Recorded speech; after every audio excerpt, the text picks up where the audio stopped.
إن الحمد لله نحمده ونستعينه ونستغفره ونؤمن به ونتوكل عليه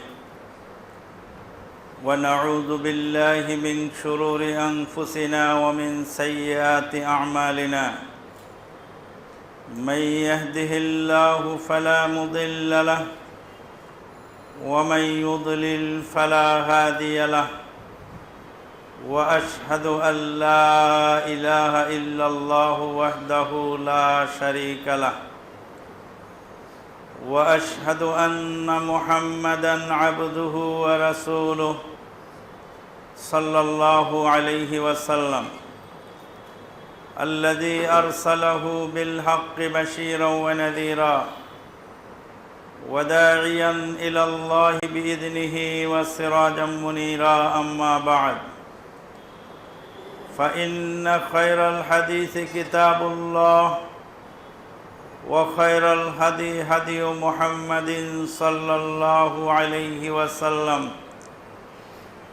وشر الأمور محدثاتها وكل محدثة بدعة وكل بدعة ضلالة وكل ضلالة في النار أما بعد فقد قال الله تبارك وتعالى في الكلام المجيد والفرقان الحميد يا أيها الذين آمنوا اتقوا الله حق تقاته ولا تموتن إلا وأنتم مسلمون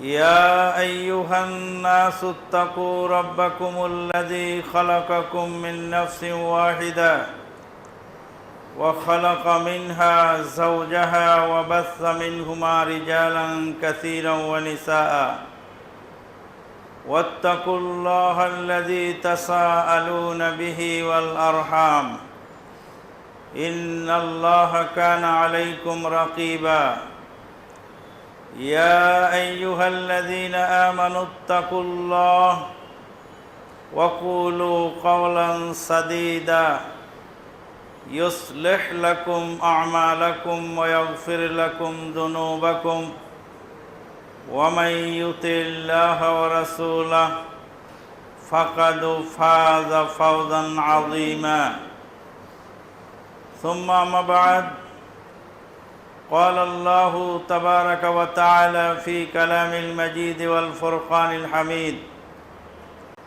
الذين إذا أصابتهم مصيبة قالوا إنا لله وإنا إليه راجعون أولئك عليهم صلوات من ربهم ورحمة وأولئك هم المهتدون وقال النبي الأمين صلى الله عليه وسلم الصدقة ترد البلاء أو كما قال عليه الصلاة والسلام আল্লাহ পাকের অশেষ মেহেরবানিতে শত বাধা বিপত্তি ডিঙ্গিয়ে ঝঞ্ঝা বিক্ষুব্ধ পরিবেশ গোটা পৃথিবী যখন হতভম্ব হয়ে কিংকর্তব্য বিমূঢ় হয়েছে সেই অবস্থায় আমাদের ইবাদত বন্দেগী চলছে নবী মুহাম্মদুর রাসূলুল্লাহ সাল্লাল্লাহু আলাইহি ওয়াসাল্লামের দেওয়া তরিকায়। মানুষ মরণ থেকে বাঁচার জন্য খুব চেষ্টা করে, আর মরণ থেকে বাঁচার চেষ্টা করতে গিয়ে অনেক সময় ইসলামের শরীয়তের বিধিবিধানেরও তোয়াক্কা করে না, অথচ এটা মানুষের পক্ষে সম্ভব নয়। আল্লাহ পাক বলছেন আউযু বিল্লাহি মিনাশ শাইতানির রাজীম কুল ইন্নাল মাউতাল্লাযী তাফিররুনা মিনহু فإنه ملاقيكم ثم تردون إلى عالم الغيب ثم تردون إلى عالم الغيب والشهادة فينبئكم بما كنتم تعملون। হে নবী, আপনি বলে দিন যে মৃত্যু থেকে তোমরা পালিয়ে বেড়াও। মানুষ মরণ থেকে বাঁচবার জন্য ধর্মকর্ম ছেড়ে দিয়ে এমনও লোক আছে যে বাড়িতেই ঈদের জামাত পড়েছে। এমনও লোক আছে যে মসজিদে ঢুকেছে সুন্নতের তোয়াক্কা না করে 1.5 হাত 2 হাত ফাঁকা ফাঁকা হয়ে দাঁড়িয়েছে। মরণ থেকে বাঁচার জন্য তার কত প্রচেষ্টা। আল্লাহ পাক বলছেন, ফাইন্নাহু মুলাকিকুম, অবশ্যই মরণ তোমাকে ধরবেই ধরবে। সুম্মা তুরাদ্দুনা ইলা আলিমিল গায়বি ওয়াশ শাহাদাহ, তারপরে আল্লাহর দরবারে তোমাদেরকে ফেরত পাঠানো হবে, যিনি দৃশ্যমান এবং অদৃশ্যের সব কিছুর খবর রাখেন। আল্লাহ পাক অন্য আয়াতের মধ্যে বলছেন, আইনামা তাকুনু ইউদরিকুমুল মাউত ওয়ালাউ কুনতুম ফি বুরুজিম মুশাইয়াদা, যেখানেই তোমরা পালাও মৃত্যু তোমাদেরকে ধরে আনবে, মৃত্যু তোমাদের মিস হবে না। ওয়ালাউ কুনতুম ফি বুরুজিম মুশাইয়াদা, সুরক্ষিত নক্ষত্ররাজিতে গিয়ে, চাঁদের দেশে গিয়ে পালাও, মঙ্গল গ্রহে গিয়ে পালাও, সুরম্য অট্টালিকা তৈরি করে সেখানে গিয়ে বাঁচার চেষ্টা করো, সেখান থেকে মরণ তোমাদেরকে ধরে আনবেই আনবে। আইনামা তাকুনু ইউদরিকুমুল মাউত ওয়ালাউ কুনতুম ফি বুরুজিম মুশাইয়াদা, যদি সুরক্ষিত নক্ষত্ররাজিতে গিয়ে আত্মগোপন করো, সেখানেও মরণ তোমাদেরকে ধরবেই। তাহলে আসমান জমিন সৃষ্টির 50,000 বছর আগে যার মরণ যেইভাবে যেই ওসিলায় যেখানে লেখা আছে সেখানেই হবে, কোনো ব্যতিক্রম হবে না। সমস্যা তো ঈমানের, সমস্যা তো আর অন্য কোনো জায়গার নেই। মানুষের যখন ঈমান দুর্বল হয়ে যায় তখন সমস্যা বৃদ্ধি পায়, আর ঈমান যখন সবল থাকে সমস্যাটা তখন কমে যায়। তাহলে আমাদেরকে বাঁচতে হবে, বাঁচার চেষ্টা করতে হবে। কি নিয়ে বাঁচার চেষ্টা করতে হবে? কি থেকে বাঁচার চেষ্টা করতে হবে? আমাদেরকে বাঁচার চেষ্টা করতে হবে জাহান্নাম থেকে। মরণ থেকে বাঁচার চেষ্টা করে লাভ নেই, মরণ হবেই। কাজেই মরণের জন্য প্রস্তুতি নিয়ে জাহান্নাম থেকে বাঁচার চেষ্টা করতে হবে, প্রস্তুত নিয়ে বসে থাকতে হবে। যখনই মরণ আসুক জাহান্নাম থেকে যেন বেঁচে যাই আর জান্নাত যেন পেয়ে যাই। রাসূলুল্লাহ সাল্লাল্লাহু আলাইহি ওয়াসাল্লাম বলতেন, আল্লাহুম্মা উহিব্বু লিকাক ফাআহিব্বা লিকাই, হে আল্লাহ, আমি তোমার সঙ্গে সাক্ষাৎ করাটা পছন্দ করি। হে আল্লাহ, আমি তোমার সাথে দেখা করতে চাই, অতএব তুমি আমাকে সাক্ষাৎ দিও। আমার সঙ্গে সাক্ষাৎ করাটাকে তুমি পছন্দ করো, যেমন আমি তোমার সঙ্গে সাক্ষাৎ করা পছন্দ করি। ভাগনা পরীক্ষা দিয়েছে, মামু ভাগনাকে খুঁজেছে, জিপিএ 5 পেয়েছে ভাগনাকে একটু আদর করবে, তাই মামু খুঁজে বেড়াচ্ছে আমার ভাগনার জিপিএ 5 পেল, ওকে একটু আদর সোহাগ করবো, তো কোথায়? আর ভাগ্নেও মামুকে খুঁজে বেড়াচ্ছে এই শুভ সংবাদটা দেওয়ার জন্য। এই শুভ সংবাদ দেওয়ার জন্য ভাগ্নেও মামুকে খুঁজতেছে। হাসা ওয়া কাল্লা, কোনো মানুষকে আল্লাহর সঙ্গে তুলনা করা যায় না, তুলনা করা উচিত নয়, জাস্ট মানুষের বুঝার জন্য। কিন্তু যার পরীক্ষার রেজাল্ট খারাপ, সে পরীক্ষার রেজাল্ট হওয়ার সঙ্গে সঙ্গে ঘরের দরজা দিয়ে বসে থাকে। সে মামু খালু চাচা বাবা এদের সঙ্গে দেখা হোক, সাক্ষাৎ হয়ে যাক, এটা সে চায় না। কারণ যে রেজাল্ট আমি করেছি তাতে মুখ দেখাবার কায়দা নেই। আর বাপও অভিমান করে ওই ছেলের চেহারা দেখে আমার লাভ নেই, যেই ছেলের এত পরিশ্রম করে এত টাকা খরচ করে তার রেজাল্ট হয় না, তোর ওর ছেলের সাথে আর কি কথা আমার। মানুষ যখন বেঈমান হয় তখন মরণ দেখে ডরায়, আর যখন ইমানদার হয় তখন মরণটা সে পছন্দ করে বেশি। কারণ হলো ইমানদারের দুনিয়াটা হলো কষ্টের আর পরকালটা হলো আরামের। এখানে সে কষ্টের মধ্যে আছে আর ওখানে গেলে সে আরামের মধ্যে থাকবে। এখানে সে জেলখানায় আছে, ওখানে গেলে সে স্বাধীন হবে, মুক্ত হবে।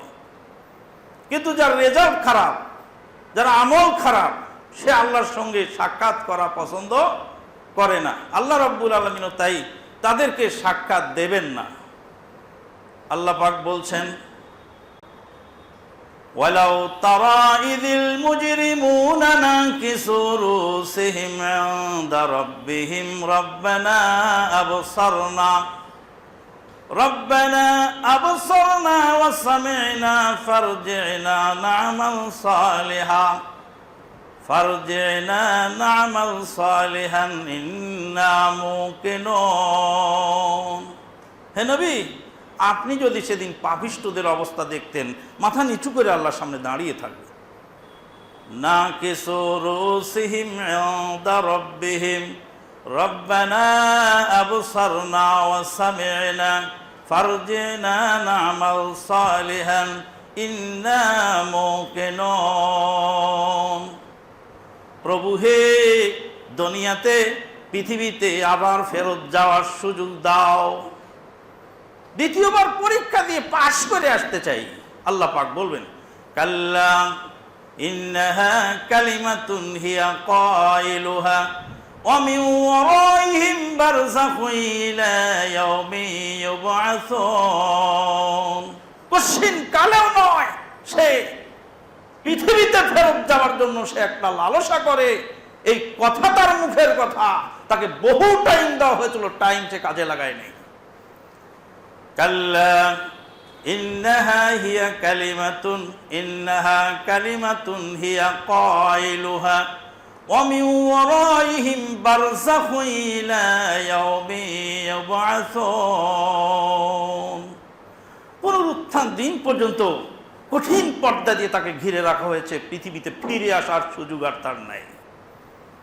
বন্ধুগণ, বলছিলাম মরণ থেকে মানুষ বাঁচতে পারবে না। কি থেকে বাঁচতে পারবে? জাহান্নাম থেকে বাঁচতে পারবে।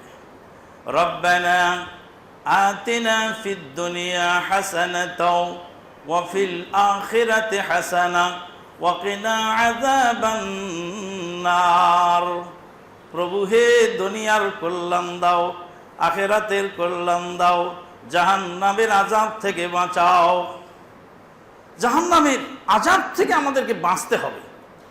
জাহান্নামের আযাব থেকে বাঁচতে হলে, দুনিয়ার গজব থেকে বাঁচতে হলে ইসলামী শরীয়তের বিধান মানার কোনো বিকল্প নেই। ইসলামী শরীয়তের বিধানকে লঙ্ঘন করে দুনিয়া আখিরাতের কল্যাণ পাওয়া সম্ভব নয়। আল্লাহ পাক বলেন, ওয়ামা কানাল্লাহু লিউযিবাহুম ওয়া আনতা ফীহিম ওয়ামা কানাল্লাহু মু'যিবাহুম ওয়া হুম ইস্তাগফিরুন। ওয়ামা কানাল্লাহু লিউযিবাহুম, আল্লাহ পাক তাদেরকে আযাব দেবেন না যতক্ষণ পর্যন্ত হে নবী আপনি তাদের মধ্যে আছেন। নবী, আপনি যতক্ষণ তাদের মধ্যে আছেন ততক্ষণ পর্যন্ত তাদেরকে আল্লাহ আযাব দিবেন না। ওয়ামা কানাল্লাহু লিউযিবাহুম ওয়া আনতা ফীহিম ওয়ামা কানাল্লাহু মু'যিবাহুম ওয়া হুম ইস্তাগফিরুন। আল্লাহ পাক একটা প্রোটেকশন দিয়েছেন, অ্যান্টিভাইরাস। হ্যাঁ, ট্রেনে উঠলাম, তারপরে এনে ইট ডলে দিয়ে গেল, হুজুর হুজুর প্রোটেকশন গ্রহণ করেন, হাত পাতেন প্রোটেকশন গ্রহণ করেন। প্রোটেকশন দুনিয়ার মানুষ মুসিবত থেকে বাঁচার জন্য গ্রহণ করে, পরকালের মুসিবত থেকে বাঁচার জন্য যেই প্রোটেকশন, সেই প্রোটেকশনের নাম হলো ইস্তেগফার। ইস্তেগফার মানে ক্ষমা প্রার্থনা করা। ক্ষমা প্রার্থনা করলে আল্লাহর রহমত নাজিল হয় আর আল্লাহর গজব ফিরে চলে যায়। মুসলিম জাহানের খলিফা ওমর ইবনুল খাত্তাব রাদিয়াল্লাহু তাআলা আনহু ইস্তেসকার সালাতে গেলেন। ইস্তেসকার সালাতে গিয়ে কোনো দোয়া তেমন করলেন না, বৃষ্টির জন্য সামান্য প্রার্থনা করলেন আর শুধুমাত্র ইস্তেগফার করতে থাকলেন।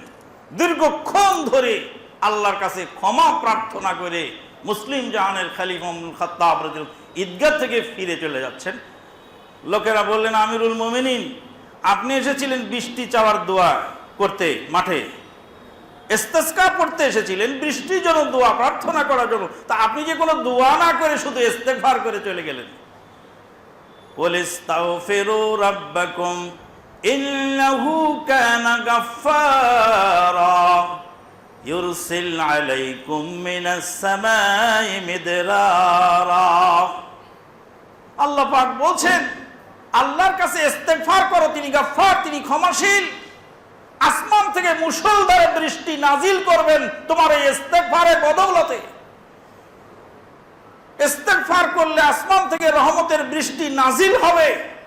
অতএব পানি চাওয়ার দরকার খুব একটা নাই, প্রয়োজন হলো ইস্তেগফার করা। ইস্তেগফার করলেই আল্লাহর রহমত নাজিল হয়।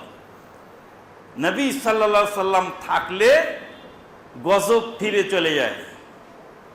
নবী সাল্লাল্লাহু আলাইহি সাল্লামকে আমরা তো আর হাজির নাজির জানি না, জনৈক জ্ঞান পাপী কথাগুলি বলে দেই, জাতির সামনে বলা দরকার। লেখাপড়া বহুত করেছেন কিন্তু সে ওদের জ্ঞান পাপী।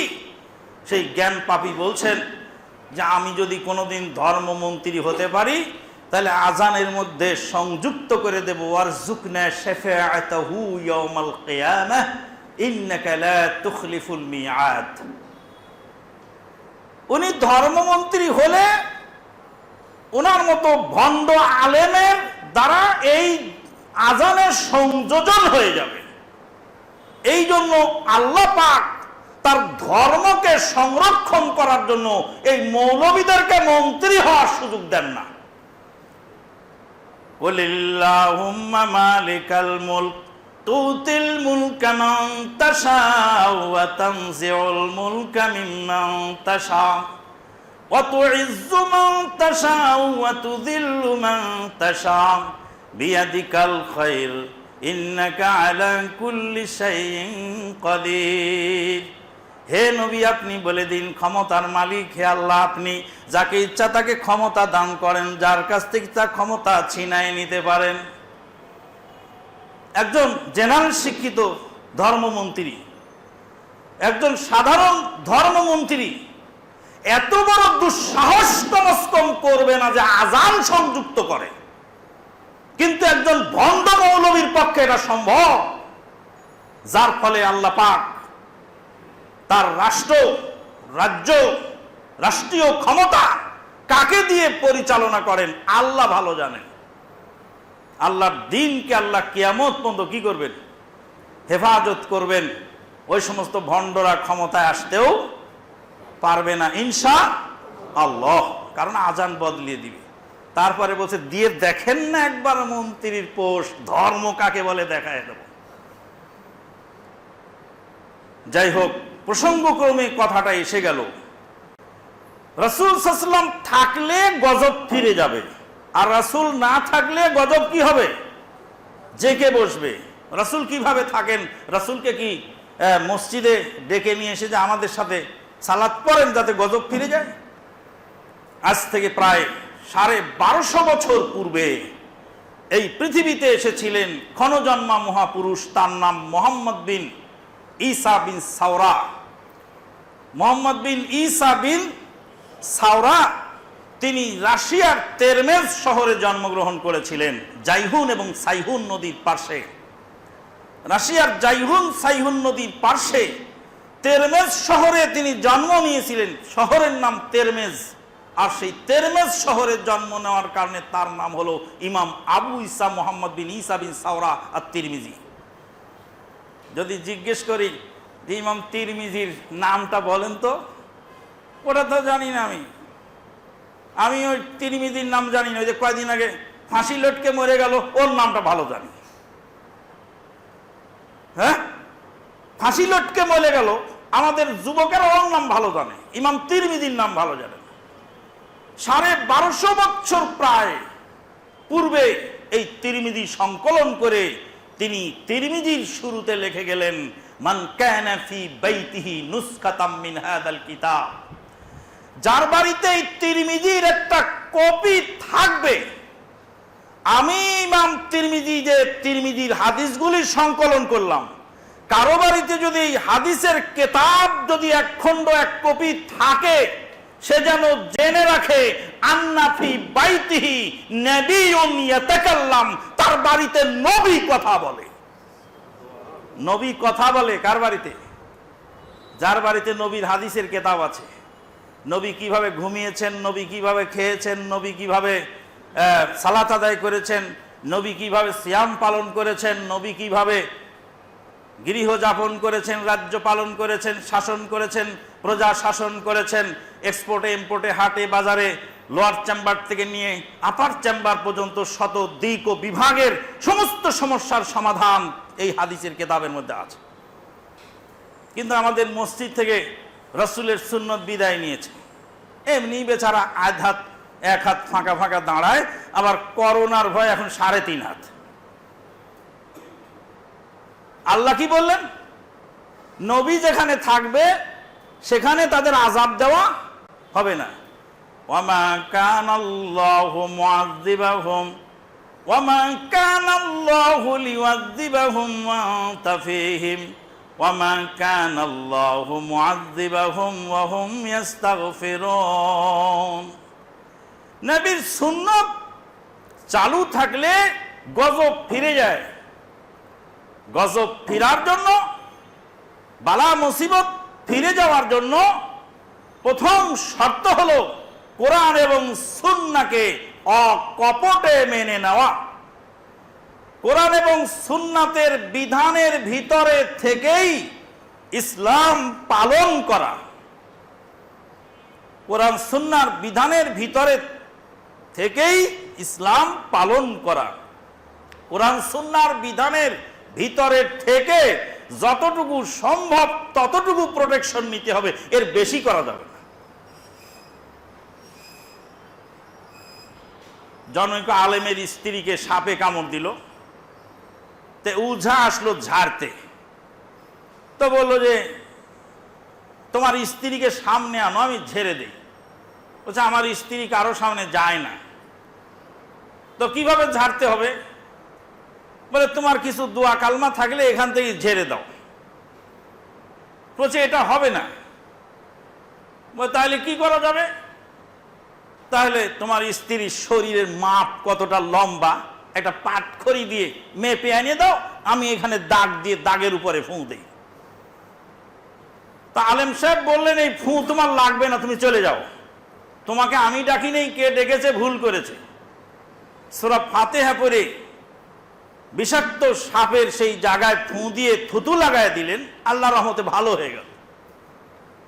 সাহাবায়ে কেরাম জামানায় সাপের বিষ কাটা লোককে সূরা ফাতিহা পড়ে ফুঁ দিয়েছিলেন জনৈক সাহাবী, ভালো হয়ে গেছিল। কিন্তু আমাদের এখন হয় না। হয় কিনা তা আমরা দেখিও না, সাহস করি না। কেননা অতটা একই আমাদের হয় না। যদি না হয় তাহলে একটা অপমানের ব্যাপার। কিন্তু সাহাবীদের কাছে যদি না হয় এরকম কোনো কনফিউজ তাদের মধ্যে ছিল না। তাহলে ইসলামী শরীয়ত মানব, শরীয়তের অসুস্থতার চিকিৎসা হবে শরীয়তের গণ্ডির ভিতরে থেকে, শরীয়ত যতটুকু এলাও করে ততটুকু চলবে, তার বেশি অতিরিক্ত করবার সুযোগ নেই। তাহলে গজব ফিরাবার জন্য, মুসিবতকে প্রোটেকশন দেওয়ার জন্য যতগুলি উপায় উপকরণ আল্লাহ পাক এবং তার নবী সাল্লাল্লাহু আলাইহি ওয়াসাল্লাম দিয়েছেন, তার মধ্যে 1 নাম্বার উপায় উপকরণ হলো যে কোরআন সুন্নাহর বিধি বিধানকে অকপটে মেনে নেওয়া। 2 নাম্বার হলো সবর। আল্লাহ পাক বলছেন, আল্লাযীনা ইযা আসাবাতহুম মুসিবাতুন ক্বালু ইন্না লিল্লাহি ওয়া ইন্না ইলাইহি রাজিউন উলাইকা আলাইহিম সালাওয়াতুম মির রাব্বিহিম ওয়া রাহমাহ ওয়া উলাইকা হুমুল মুহতাদুন। যারা সবরকারী তাদেরকে শুভ সংবাদ দিয়ে দাও। as-sabru inda sadmatil ula, সবরটা হলো প্রথম আঘাতেই মানুষ অতিষ্ঠ হয়ে যায়, মানুষ আল্লাহর উপরে আস্থা হারিয়ে যায়। আল্লাহর উপরে আস্থা হারানোর কিছু নাই। আল্লাহর নবী সাল্লাল্লাহু আলাইহি ওয়াসাল্লাম বলেছেন, মা আনজালাল্লাহু দান ইল্লা নাযালা বিহি দাওয়া। পৃথিবীর এমন কোন রোগ আল্লাহ সৃষ্টি করেন নাই যার চিকিৎসার ব্যবস্থা আল্লাহ নাজিল করেন নাই। রোগ আগে ধরা পড়ে আর চিকিৎসাটা পরে আসে। রোগ আগে ধরা পড়ে, চিকিৎসাটা পরে আসে। সমস্যাটা আগে সৃষ্টি হয় আর সমাধানটা পরে আসে। আমরা দেখেছি বা শুনেছি আমাদের পূর্বপুরুষেরা তারা বালা মুসিবতে মারা গেছে। কি মুসিবত ছিল তখন? তখন ছিল কলেরা রোগ ছিল। আর কি ছিল? গুটি বসন্ত হলে সেই সব লোককে এক ঘরে রেখে দিত, তার আত্মীয় স্বজনরা তার কাছে যেত না। কলেরা যখন হয়েছে তখন এলাকা সাফ হয়ে গেছে মানুষ মরে।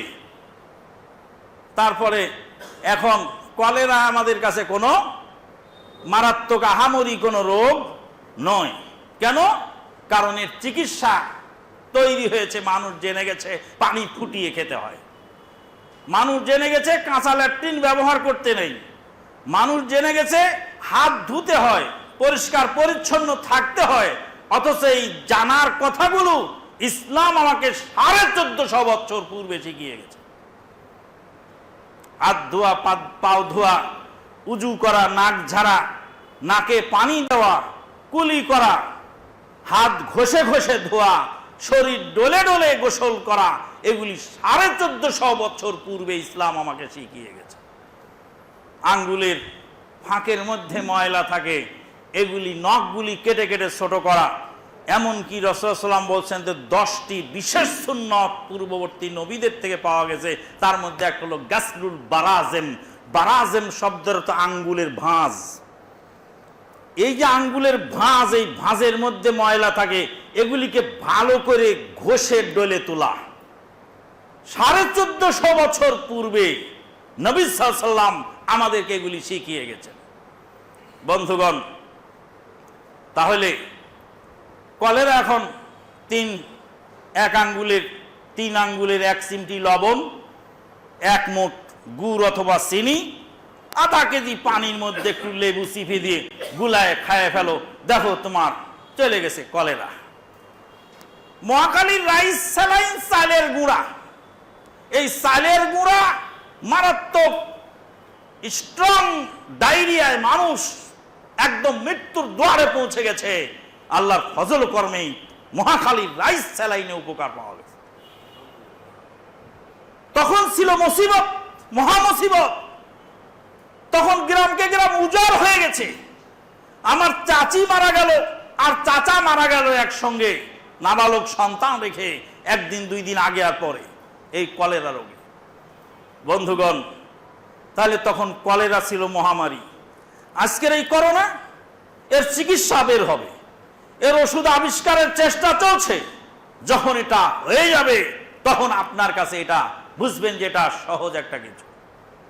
করোনা আল্লাহ দূর করে দাও, আল্লাহ করোনা দূর করতেও পারেন, নাও করতে পারেন, কিন্তু আল্লাহ পাক করোনার ওষুধ ব্যবস্থা করতে পারেন। হে আল্লাহ, আপনি করোনা দূর করে দিন। করোনা দূর করার জন্য যে মেডিসিন প্রয়োজন সেই মেডিসিন আবিষ্কার করার তৌফিক আপনার বান্দাদেরকে দান।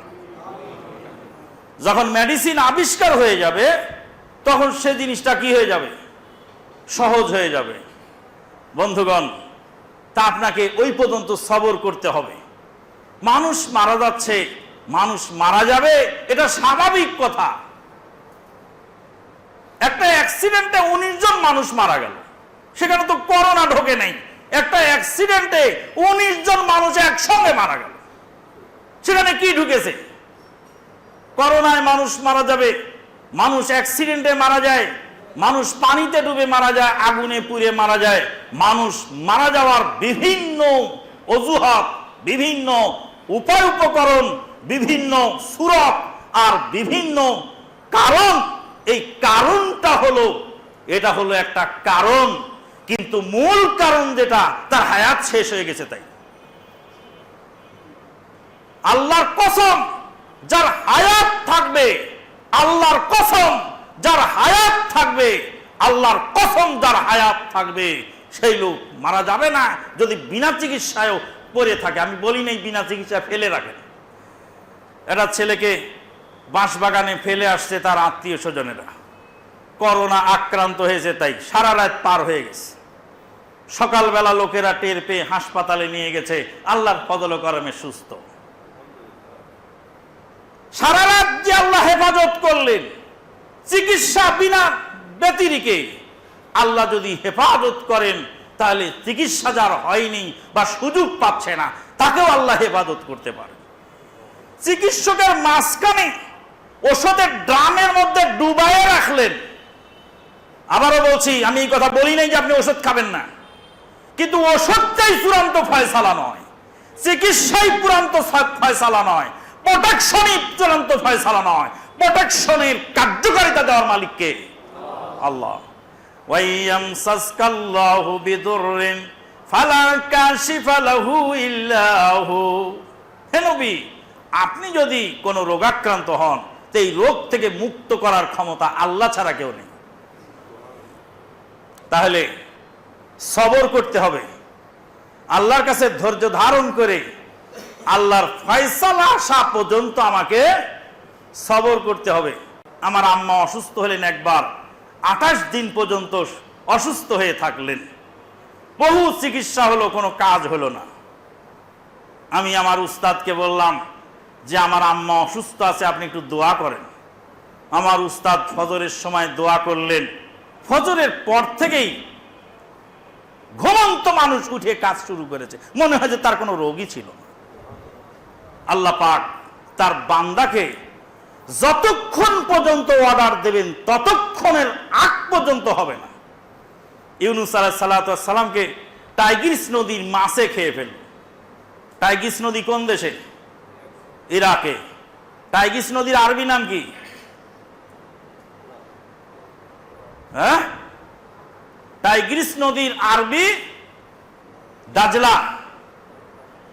দাজলা হলো টাইগ্রিস নদী। আমারও মাঝে মাঝে প্যাচ লেগে যায়, একটা হলো টাইগ্রিস, একটা হলো ইউফ্রেটিস, একটা হলো দাজলা, একটা ফুরাত। আরবিতে বলে দাজলা আর ফুরাত, আর ইংরেজি বলে টাইগ্রিস এন্ড ইউফ্রেটিস। সেই টাইগ্রিস নদী ইরাকে, সেই টাইগ্রিস নদীর মাছে খেয়ে ফেললো, একটা জীবন্ত মানুষকে গিলে ফেললো। কত বড় মাছ! ইউনূস আলাইহিস সালাম সেখানে এই মাছের পেটের মধ্যে দোয়া পড়তেছেন, লা ইলাহা ইল্লা সুবহানাকা ইন্নী কুনতু মিনাজ জালিমিন, লা ইলাহা ইল্লা সুবহানাকা ইন্নী কুনতু মিনাজ জালিমিন, লা ইলাহা ইল্লা। হে আল্লাহ, তুমি ছাড়া কোনো সত্য মাবুদ নাই, সুবহানাক, আপনি পবিত্র, ইন্নী কুনতু মিনাজ জালিমিন, আমি জালেমের অন্তর্ভুক্ত।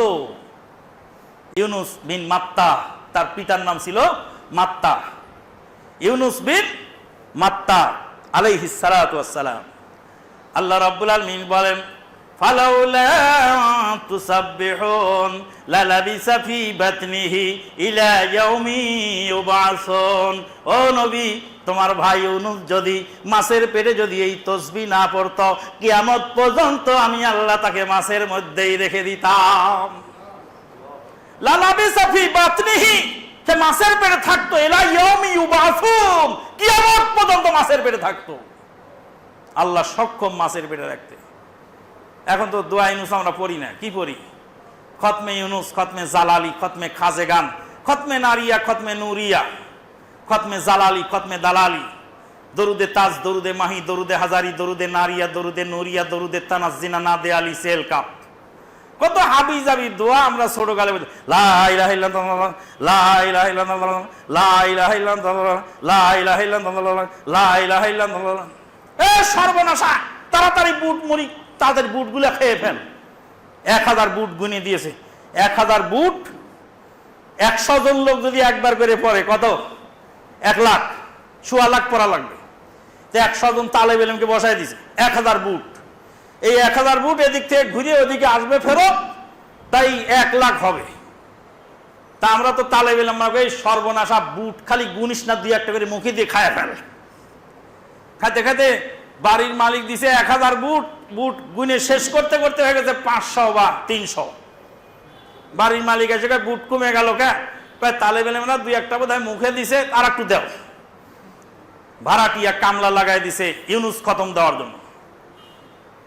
যে আল্লাহ রাব্বুল আলামিন ইউনুস আলাইহিস সালামকে মাছের পেটে রাখলেন, যতক্ষণ পর্যন্ত আল্লাহর ফয়সালা ততক্ষণ পর্যন্ত মাছের পেটে জিন্দা। কোন কোন তাফসীরে লিখেছে মাত্র 40 দিন তিনি মাছের পেটে ছিলেন, মাছ হজম করতে সক্ষম হলো না, হজম করতেও সক্ষম হলো না, উগরায়ও দিতেও সক্ষম হলো না। তাসবিহ পড়তে থাকলেন, তারপরে সাগরের পাড়ে গিয়ে বমি করে, নদীর পাড়ে বালুর চরে বমি করে ফেলে দিলেন। ইউনুস আলাইহিস সালাম জিন্দা মাছের পেট থেকে বেরিয়ে আসলেন। ইউনুস আলাইহিস সালাম সবুর করলেন সেখানে। আল্লাহ রাব্বুল আলামিন বলেন, ইয়া আইয়ুহাল্লাযীনা আমানুসবিরু ওয়াসাবিরু ওয়ারাবিতু ওয়াত্তাকুল্লাহ ইন্নাল লাআল্লাকুম তুফলিহুন। সবরের বিভিন্ন ক্লাস আছে। সবর হলো, একটা হলো সবর ধৈর্য, আর একটা হলো ইস্তেবার। ইস্তেবার মানে, ইস্তেবার শব্দের অর্থ হলো সবরের অনুশীলন। সবরের অনুশীলন। প্রথম দিন আপনি 10 কেজি উঠালেন, জিমনেশিয়ামে যারা যায় প্রথম দিন 10 কেজি তোলে, তার 2 দিন পরে আবার 15 কেজি তোলে, তারপরে আবার 20 কেজি তোলে, তারপরে 30 কেজি তোলে, তারপরে 1 মণ করে তোলে। আস্তে আস্তে যেমন সে ভার উত্তোলনের তালিম হাসিল করে, আল্লাহ পাক বলছেন তুমি সবরের এরকম তালিম নাও, সবরের মাত্রা গ্রেড বাড়াতে বাড়াতে একটু বেশি করে দাও।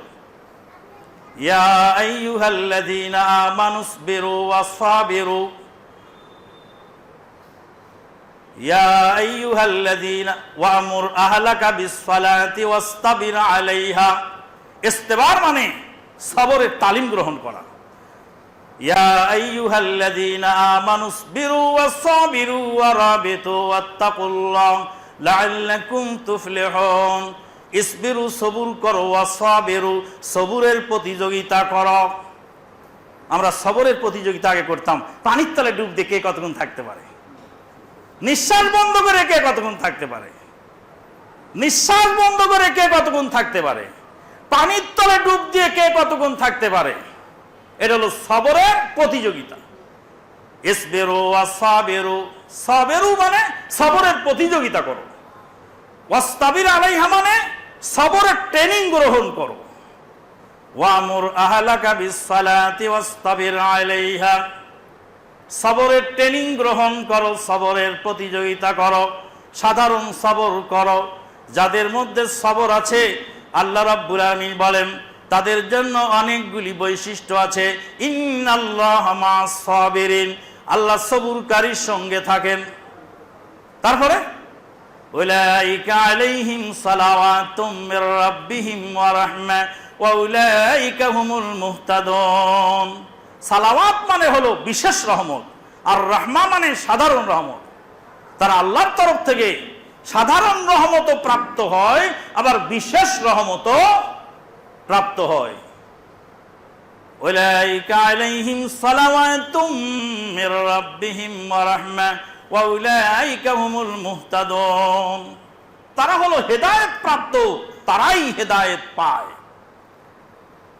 তাহলে এক নাম্বার হলো আল্লাহর নবীর বিধিবিধানকে মেনে নেওয়া। 2 নম্বর সবর করা, ধৈর্য ধারণের উপরে বহু বক্তব্য আমাদের আছে নেটে।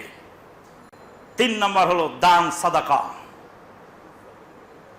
وأنفقوا مما رزقناكم من قبل أن يأتي أحدكم الموت فيقول رب لولا أخرتني إلى أجل قريب فأصدق وأكن من الصالحين ولن يؤخر الله نفسا إذا جاء أجلها والله خبير بما تعملون।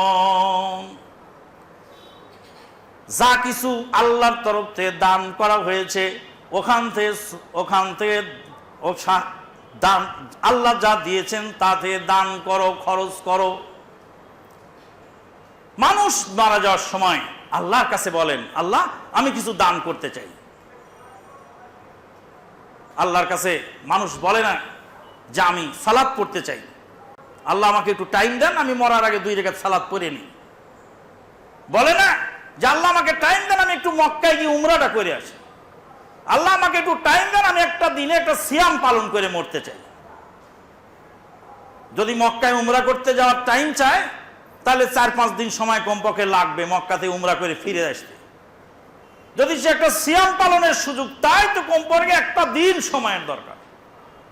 আর যদি সে আল্লাহকে বলে আল্লাহ 2 রাকাত সালাত পড়বো, তাহলে কমপক্ষে 10টা মিনিট সময় তার দরকার। যদি উজু অবস্থায় থাকে তাহলে 5 মিনিট লাগবে কমপক্ষে। 2 রাকাত সালাত পড়তে কমপক্ষে 5 মিনিট লাগবে। মানুষ মরার সময় আল্লাহর কাছে এত সময় কামনা করে না।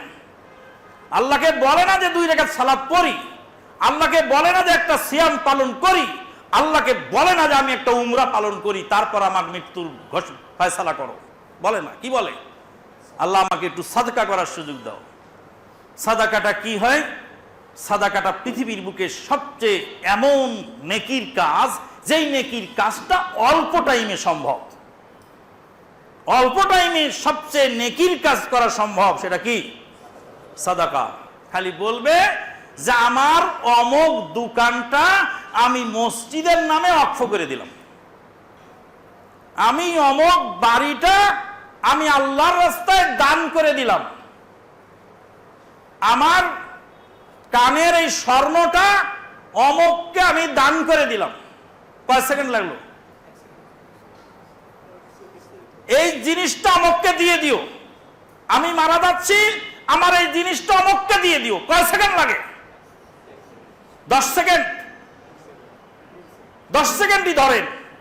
10 সেকেন্ডে যদি কোনো ইবাদত করা সম্ভব হয়, সেই ইবাদতের নাম হলো দান সাদকা। পৃথিবীর বুকে সবচেয়ে সহজ উপায়ে যেই নেকির কাজ আদায় করা যায় সেটা দান সাদকা। আল্লাহর নবী বলেন, সাদাকার ছায়াতলে মানুষ ময়দানে মহাশরে যখন মানুষের মগজ খিলু টকবক করে পড়বে, তখন সাদাকার ছায়াতলে এই দান সাদাকা তার ছায়া দেবে, সেই ছায়ার তলে তার আশ্রয় দেবে। আল্লাহর নবী বলেন, আস-সাদাকাতু তারুদ্দুল বালা। দান সাদকা বালা মুসিবতকে ফেরত পাঠায়। বালা মুসিবতের সঙ্গে মোকাবেলা করে, বালা মুসিবতের সঙ্গে লড়াই করে যে ইবাদত, সেই ইবাদতের নাম দান সাদাকা। দানের বরকতে আল্লাহ রাব্বুল আলামিন বালা মুসিবতকে দূর করে দেন। গাড়ি অ্যাক্সিডেন্টের কবলে পড়বে, আল্লাহ পাক হেফাজত করে দেন। আজকে সেই দান সাদকা কোথায় চলে গেছে? দান চলে গেছে মাজারে, দান চলে গেছে কবরে, দান চলে গেছে অন্যায় কাজে। দান সাদকা মানুষ করছে পরকালের নাজাতের জন্য, ভান্ডারির মাজারে দিয়ে আসছে মানুষ পরিমাণ, মানে গলা পরিমাণ, মানুষের কোমর পরিমাণ, বুক পরিমাণ টাকার স্তূপ বেলসা দিয়ে সেই টাকা তুলে বস্তায় ভরে তারপরে কি বলে আপনার ব্যাংকে নিয়ে মেশিন দিয়ে সেই টাকা গুনে কত লাখ হলো হাত দিয়ে গুনার কায়দা নেই। মরা মানুষের টাকা দরকার, জিন্দা মানুষের দরকার নাই। মরা মানুষের টাকা দরকার, জিন্দা মানুষের টাকা নাই, দরকার নাই। মরা মানুষের টাকা দরকার, জিন্দা মানুষের টাকা নাই, দরকার নাই। একজন মহিলা, গ্রাম্য মহিলা, সেই মহিলা এসে আমাদের বাড়িতে বলছেন যে রাতের বেলায় সাহারি খাওয়ার মতো কোনো খাবার ছিল না, এক মুঠ ভাত ছিল, সেই ভাতটা খাবার মতো কোনো তরকারিও ছিল না। কি করব? ভাতের মধ্যে পানি ঢেলে দিলাম, একটু লবণ ফেলে দিলাম, একটু কাঁচামরিচ ডলে সেই ভাত, এক মুঠ ভাতরে পান্তা বানায় সেটা গল গল করে চুমুক দিয়ে খেয়ে তারপরে সিয়াম রেখেছি। সারা দিন শুধু মরিচের এই জ্বালা পুরা গলার মধ্যে উঠে আসতেছে। সুবহানাল্লাহ। ও যুবক, তোমার খালা বিধবা না খেয়ে আছে, তোমার ফুফু বিধবা না খেয়ে আছে, তোমার প্রতিবেশী বিধবা না খেয়ে আছে, তোমার বোন অসহায় গার্মেন্টসে কাজ করতে গিয়ে জীবন যৌবন সব শেষ করে দিয়েছে।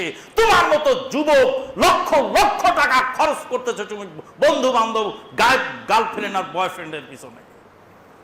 কি জবাব হবে আল্লাহর কাছে গিয়ে? দান সাদাকা কত বড় জরুরি জিনিস, কত প্রয়োজন। যারা সুখী মানুষ তারা দুঃখী মানুষের কথা ভাবে না, বোঝে না। চিরসুখী জন ভ্রমে কি কখন, ব্যথিত বেদন বুঝিতে কি পারে, কি যাতনা বিষে বুঝিবে সে কিসে, যে কবু আসি বিশি দংশে নিজারে। কবি যথার্থই বলে গেছেন, চিরসুখী জন ভ্রমে কি কখন, ব্যথিত বেদন বুঝিতে কি পারে, কি যাতনা বিষে বুঝিবে সে কিসে, কবু আসি বিশি দংশে নিজারে। গরিব দুঃখী মানুষের সাথে যারা চলে তারাই জানে।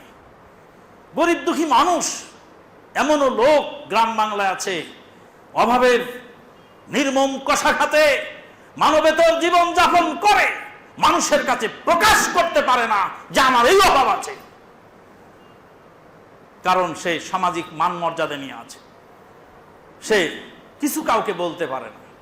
যারা ধনাঢ্য ব্যক্তি, অসংখ্য টাকার মালিক, তাদের সমস্যা নেই। যারা গরিব দুঃখী মানুষ তারা ভিক্ষে করে খায়, তারা পথে ঘাটে চেয়ে চিনতে খায়, তাদেরও সমস্যা নেই। মূল সমস্যা হলো মধ্যবিত্ত এবং নিম্ন মধ্যবিত্ত, মধ্যবিত্ত এবং নিম্ন মধ্যবিত্ত, যারা সাধারণ কোনো কাজও করতে পারে না, মানুষের কাছে চাইতেও পারে না, পর্যাপ্ত টাকা পয়সাও নেই। তাদের দিনটা কিভাবে গেল, তারা কিভাবে পার হলো, কিভাবে? রাসূল সাল্লাম তাই যথার্থই বলেছেন, আল্লাহর কসম ওই ব্যক্তি পূর্ণ ইমানদার নয়। আল্লাহর কসম, ওই ব্যক্তি পূর্ণ ইমানদার নয়। কোন ব্যক্তি? মান আসবা, পেট পুড়ে খেলো, ওয়াজারুহু জারিউন ইনদা জামবিহি, প্রতিবেশী না খেয়ে রইল। সালাফে সালেহিনের একজন লোক তার বন্ধুর কাছে গিয়ে বললেন, বন্ধু আমি এসেছি তোমার কাছে দুটা কথা বলবার। কেন এসেছি দোস্ত ওই অসময়ে? বলছে, বন্ধু এসেছি আমি একটা বিপদে পড়ে, 400 দিরহাম আমার লাগবে, আমাকে কর্জে হাসানা দাও। 400 দিরহাম আমাকে কর্জ দাও, ধার দাও। আজকাল ধার দিলে টাকা ফেরত দিতে চায় না। কেন? সুদের টাকাটা ফেরত দেয়, কারণ ছাগল বাচ্চা দেয় 6 মাসে একবার, গরু বাচ্চা দেয় 1 বছরে একবার, আর উট বাচ্চা দেয় 5 বছরে একবার। উট বাচ্চা দেয় 5 বছরে একবার, গরু বাচ্চা দেয় 1 বছরে একবার, ছাগল বাচ্চা দেয় 6 মাসে একবার। আর সুদের টাকা বাচ্চা দেয় কয়বার? বছরে 12 বার সুদের টাকা বিয়ান দেয়। আজকের তারিখ শেষ হয়ে গেল মাস, কালকে সকালে 1 তারিখ পড়ার সঙ্গে সঙ্গে আর 1 মাসের সুদ বৃদ্ধি হয়ে গেল। খালি সুদের ঋণ নিলে চিন্তা করে আজকের দিনের মধ্যেই শোধ করতে পারলে 1 মাসের সুদের লাভ থেকে বেঁচে গেলাম। কিন্তু যেটা কর্জে হাসানা নিয়েছে ওটা ফি সাবিলিল্লাহ, ওটা বোধহয় মামুর টাকা, ওটা আর ফেরত দেওয়া লাগবে না। যার ফলে কর্জে হাসানা কি হয়ে গেছে? উঠে গেছে। কর্জে হাসানা দিলে ফেরত দিতে চায় না, আর কিছু মানুষের পকেটটা হলো মাছ ধরা চায়ের মতো। মাছ ধরা চায়ের মুখ দিয়ে মাছ ঢুকতে পারে, মাগার বের হতে পারে না। কিছু মানুষের টাকা, পরের টাকা পকেটে ঢুকলে আর সে টাকা ফেরত আসতে চায় না। বন্ধুগণ, সালাফে সালেহিনের সেই ভদ্রলোক বন্ধুকে গিয়ে বলছেন, 400 দিরহাম আমাকে ধার দাও। 400 দিরহাম বাড়ির ভিতর থেকে এনে বন্ধুর হাতে তুলে দিয়ে কাঁদতে কাঁদতে কান্নায় ভেঙে পড়লেন। স্ত্রী বলছে, তোমার বন্ধু 400 দিরহাম টাকা ধার করতে এসেছিল, তাকে তো 400 দিলে, তো কাঁদো কেন? বলছে, আমার দুঃখ এই জায়গায় যে আমার এত ঘনিষ্ঠ বন্ধু সে 400 দিরহামের জন্য আমার বাড়িতে এসেছে, আমার উচিত ছিল তার খোঁজ খবর নেওয়া, তার চাওয়ার আগে আমি তার খোঁজ নিতে পারি নাই। আল্লাহর দরবারে জবাবদিহি কিভাবে করব? আমি কোথায়, আপনি কোথায়? সালাফে সালেহিনদের আচরণটা কোথায় ছিল? কত টাকা অবৈধভাবে ব্যয় হয়, তখন হিসাব হয় না। গরিব দুঃখী মানুষের কাছে হিসাব হয়। 10,000 টাকার বাজার করলেন শপিং মল থেকে, তখন হিসাব হয় না। রিক্সায় উঠতে গিয়ে থাপড়া 32 দাঁত খুলে ফেলবো, 10 টাকার ভাড়া 15 টাকা শেষ। 5টা টাকা বেশি চাওয়ার জন্য থাপ্পড় মারতে ওঠেন, কিন্তু এই শপিং মলে কয় টাকা দিয়ে আসলেন? কয় টাকার মাল কয় টাকায় কিনে আনলেন? নর্মাল বাজারে 600 টাকার পাঞ্জাবি যখন ভিআইপি মার্কেটে উঠে যায় তখন সেটা হয় 6,500 টাকা। দেখেন না আপনি, ওরা কি স্বর্ণখচিত জামা বানায় আনে? না। কেন? ওই দোকানের কারণে ওই জিনিসের দাম বেড়ে গেছে। বাইরে আমরা 5 টাকা পেপসি কিনে খেতাম, ঢাকা এয়ারপোর্টে ঢুকে শুনলাম 25 টাকা। বললাম, আমার এক পাগলা কুত্তায় কামড়ায় নিয়ে যে এয়ারপোর্টের ভিতরে পেপসি খাওয়া লাগবে, এয়ারপোর্টের বাইরে যায় 5 টাকায় কিনে খাবো। তখন পেপসির দাম 5 টাকা, ঢাকা এয়ারপোর্টের ভিতরে 25 টাকা। কয় গুণ? 5 গুণ। যারা খাচ্ছে তারা খাচ্ছেই, খবর নেই। বন্ধুগণ, দান সাদকা এমন একটি ইবাদত, যেই ইবাদতের কারণে রুজি বৃদ্ধি হয়, যে ইবাদতের কারণে আত্মীয়তার সম্পর্ক মজবুত হয়, যে ইবাদতের কারণে মৃত্যু আসান হয়, যে ইবাদতের কারণে আরশের হাসরের ময়দানে মহা মুসিবতে সেই কি বলে প্রচন্ড খরতাপে মাথার ঘিলু টকবক করবে, তখন ছায়া হবে তার মাথার উপর। আল্লাহ রাব্বুল আলামিন আমাদেরকে দান সাদাকা করার তৌফিক দান করুন। মাদার টেক মসজিদ কমিটির ধনবল যেমন তেমন আছে, মনোবলটা বড় মজবুত। মনোবলটা মজবুত হওয়ার কারণে এই লকডাউনের ভিতরে এই দ্বিতীয় অংশ, এটা তো 40 ভাগের মানে 100 ভাগের 40% আনুমানিক কাজ হয়েছে, আর 60% কাজ আমাদের এখন বাকি আছে। 40% 4 তলা পর্যন্ত মোটামুটি হয়েছে, আর বাকি 60% সেখানে পাইলিং হয়ে গেছে। এখন পাইলের মাথা ভেঙে পিলার তোলা লাগবে। কমিটি কাজ দ্রুত গতিতে এগিয়ে নিয়ে যেতে চান, এটা কমিটির প্রয়োজনীয়তাও বটে। কারণ যেই রড সিমেন্ট বা যে সমস্ত মাল সামানা কিছু কেনা আছে, এই মালগুলি নষ্ট হয়ে যাবে যদি টাইম মতো প্রপারলি ইউজ না করা হয়। কেউ হয়তো বলতে পারেন যে এই করোনার মধ্যে আবার তোমরা আবার কাজ ধরতে যাও কেন? করোনা যদি 2 বছর 3 বছর 5 বছর যদি লিঙ্গার হয়, ফের আবার কেউ আছে? ধর্মকর্ম বাদ দিয়ে বসে থাকবো? যেভাবেই হোক সেইভাবেই আমাদেরকে হাঁটি হাঁটি পা গতিতে এগিয়ে যেতে হবে। দেশে বিদেশে দানশীল দানবীর ভাই ও বোনেরা যারা আছেন, তাদের কাছ থেকে মাদার টেক আহলে হাদিস জামে মসজিদের মিম্বার থেকে আমি আপনাদেরকে আরজ করছি, আবেদন করছি, নিবেদন জানাচ্ছি, 1 টাকা হলেও আপনারা এখানে দিয়ে শরীক থাকবেন। আজকের খুতবার শেষ হাদিস, রাসূলুল্লাহ সাল্লাল্লাহু আলাইহি ওয়াসাল্লাম বললেন, মান বানা লিল্লাহি মাসজিদান কা মাফহাসিল কাতাত, মান বানা মাসজিদান লিল্লাহি কা মাফহাসিল কাতাত বানাল্লাহু লাহু বাইতান ফিল জান্নাহ। যে ব্যক্তি বাবুই পাখির সমান একটা মসজিদ বানালো, বাবুই পাখির বাসার সমান একটা মাফহাস মানে বাসা, কাতাত মানে হলো বাবুই পাখি। আল্লাহর নবী সাল্লাল্লাহু আলাইহি ওয়াসাল্লাম বলেন, বাবুই পাখির বাসার সমান একটা মসজিদ বানালো আল্লাহর সন্তুষ্টির জন্য, আল্লাহ তার জন্য জান্নাতের ঘর নির্মাণ করবেন। উলামায়ে কেরাম আল্লামা নাসিরউদ্দিন আলবানী রাহিমাহুল্লাহ হাদিসকে বলেছেন গ্রহণযোগ্য হাদিস, হাদিস গ্রহণযোগ্য। উলামায়ে কেরাম বলেন, বাবুই পাখির বাসার সমান আবার মসজিদ হয় কেমনে? বাবুই পাখির বাসার সমান মসজিদ হয়? ওলামায়ে কেরামগণ বলছেন বাবুই পাখির বাসা একটা ছোট, এরকম কোনো মসজিদ হয় না, আর ওর মধ্যে সালাত আদায়ও সম্ভব হয় না। নবী বললেন যে, নবী বলে এই কথা দিয়ে বুঝাতে চাইলেন যে এমন ছোট মসজিদ দূরের কথা, একটা বালুকণা দিয়ে সহযোগিতা করে, একটা ইট দিয়ে সহযোগিতা করে, এক মুঠ সিমেন্ট দিয়ে সহযোগিতা করে, একটি টাকা দিয়ে সহযোগিতা করে, একটু পরামর্শ দিয়ে সহযোগিতা করে, তার জন্য আল্লাহ জান্নাতের ঘর নির্মাণ করবে। ওয়া আখিরু দাওয়ানা আনিল হামদুলিল্লাহি রাব্বিল আলামিন। আল্লাহ পাক আমাদেরকে কবুল করুন, আল্লাহুম্মা আমিন।